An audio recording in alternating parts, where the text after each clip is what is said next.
আল্লাহু আল্লাহ। ওয়ালাইকুম প্রিয় ভিউয়ার্স, আশা করি সকলে খুব ভালো আছেন। মহান আল্লাহর রহমতে আমরাও সকলে খুব ভালো আছি।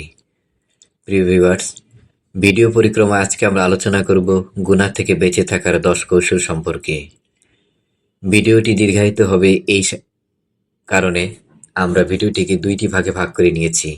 প্রথম ভাগে আমরা আলোচনা করব গুনাহ থেকে বেঁচে থাকার 10 কৌশলের 5টি সম্পর্কে, এবং ইনশাআল্লাহ বাকি দ্বিতীয় পর্বে আমরা বাকি 5টি কৌশল সম্পর্কে আলোচনা করব।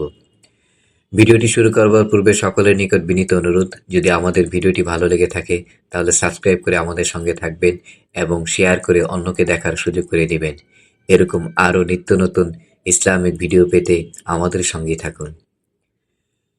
শয়তান একসময় আল্লাহ তাআলার কাছে একজন খুব প্রিয় ছিল। এখন সে মানুষকে আল্লাহর কাছ থেকে দূরে সরানোর সব ফন্দি আঁটে। মানুষকে গুনাহ ও পাপে লিপ্ত করতে পারলেই সে নিজেকে সফল বলে মনে করে। এ বিষয়ে পবিত্র কোরআনে আল্লাহ তাআলা বলেন, শয়তান বলল, সেদিন পর্যন্ত আমাকে অবকাশ দিন যেদিন তাদেরকে অর্থাৎ আদম সন্তানকে পুনরুজ্জীবিত করা হবে। আল্লাহ বলে, নিশ্চয়ই তুমি অবকাশ প্রাপ্তদের অন্তর্ভুক্ত। শয়তান বলল, যেহেতু আপনি আমাকে পথভ্রষ্ট করেছেন, সে কারণে অবশ্যই আমি তাদের জন্য আপনার সোজা পথে বসে থাকব।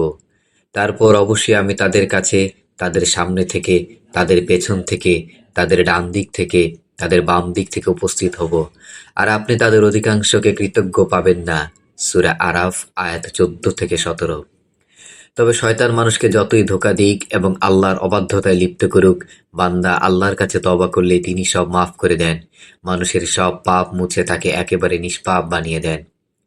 এক হাদিসে নবী করিম সাল্লাল্লাহু আলাইহি সাল্লাম বলেছেন, সে মহান সত্তার কসম যার হাতে আমার জীবন, যদি তোমরা পাপ না করো, আল্লাহ তোমাদের নিশ্চিহ্ন করে দিয়ে তোমাদের পরিবর্তে এমন এক জাতি আনয়ন করবেন যারা পাপ করবে এবং আল্লাহর কাছে ক্ষমা প্রার্থনা করবে, আর আল্লাহ তাদেরকে ক্ষমা করে দেবেন। মুসলিম, হাদিস নাম্বার 2748। গুনাহ হয়ে গেলে তাই মানুষের উচিত সাথে সাথে তওবা করে নেওয়া। এ মর্মে হাদিসে পাকে রাসূলুল্লাহ সাল্লাল্লাহু আলাইহি সাল্লাম বলেন, হে লোক সকল, তোমরা আল্লাহর দরবারে তওবা করো এবং তার কাছে ক্ষমা প্রার্থনা করো। আমিও প্রতিদিন 100 বার তওবা করি। বুখারী, হাদিস নাম্বার 2702। এর পাশাপাশি গুনাহ থেকে বেঁচে থাকার পথপন্থা অবলম্বন করা উচিত। আমাদের ভিউয়ার্সদের জন্য আজকে আমরা 5টি কৌশল তুলে ধরলাম। প্রথম কৌশল হচ্ছে নিয়ত করা, অর্থাৎ গুনাহের সুযোগ পেলেও গুনাহ করব না, এরকম নিয়ত করা। নবীজি সাল্লাল্লাহু আলাইহি সাল্লাম বলেন, কোনো বান্দা একটি পাপ করে বলল, হে আল্লাহ, তুমি আমার পাপ ক্ষমা করো, তখন আল্লাহ তাআলা বলেন, আমার বান্দা একটি পাপ করেছে, অতঃপর সে জেনেছে যে তার একজন রব আছেন যিনি পাপ ক্ষমা করেন অথবা তা দিয়ে পাকড়াও করেন।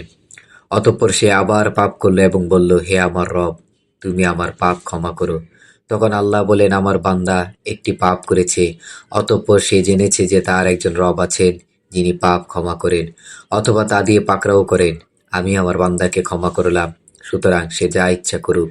সহিহুল বুখারী, হাদিস নাম্বার 7507। সহিহ মুসলিম, হাদিস নাম্বার 7162। দ্বিতীয় কৌশল হচ্ছে সর্বদা অজু অবস্থায় থাকা। হযরত জাবির ইবনে আব্দুল্লাহ রাদিয়াল্লাহু তাআলা আনহু থেকে বর্ণিত, রাসূল পাক সাল্লাল্লাহু আলাইহি সাল্লাম বলেছেন, বেহেশতের চাবি হচ্ছে নামাজ, আর নামাজের চাবি হলো ওযু। মুসনাদে আহমদ, হাদিস নাম্বার 3, পৃষ্ঠা 340। তৃতীয় কৌশল হচ্ছে অধিক পরিমাণে ইস্তেগফার করা। পবিত্র কোরআনে বর্ণিত হয়েছে, তোমরা তোমাদের রবের কাছে ক্ষমা প্রার্থনা করো, নিশ্চয়ই তিনি মহা ক্ষমাশীল। সূরা নূহ আয়াত 10। নাম্বার 4, গুনাহের পরিবর্তন করা। মানুষের উপর পরিবেশের প্রভাব পড়ে। যেমন কেউ মসজিদে গেলে তার অন্তরে আল্লাহ রাসূলের প্রতি ভালোবাসা বাড়ে, কবরস্থানে গেলে মৃত্যুর কথা স্মরণ হয়, আবার কোথাও আড্ডা দিতে গেলে এসব ভুলে যায়, তখন ফুর্তিতে মেতে ওঠে।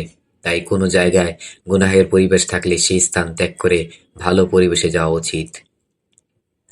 নাম্বার 5, প্রত্যেক কাজের শুরুতে বিসমিল্লাহ বলা। হাদিসে পাকে বলা হয়েছে, গুরুত্বপূর্ণ কাজের শুরুতে বিসমিল্লাহ পড়া না হলে তা অসম্পূর্ণ থেকে যায়। মুসনাদে আহমদ, হাদিস নাম্বার 329, রওজাতুল মুহাদ্দিসিন, হাদিস নাম্বার 645। প্রিয় ভিউয়ার্স, মহান আল্লাহ আমাদের সবাইকে সব সময় সর্বাবস্থায় সর্বহালতে গুনাহ থেকে বেঁচে থাকার তৌফিক দান করুক এবং বেশি বেশি করে আল্লাহর ইবাদত করা তৌফিক দান করুক। ওমা তৌফিক না ইল্লা বিল্লাহ। সবাই ভালো থাকবেন, সুস্থ থাকবেন। আসসালামু আলাইকুম ওয়া রাহমাতুল্লাহি ওয়া বারাকাতুহু।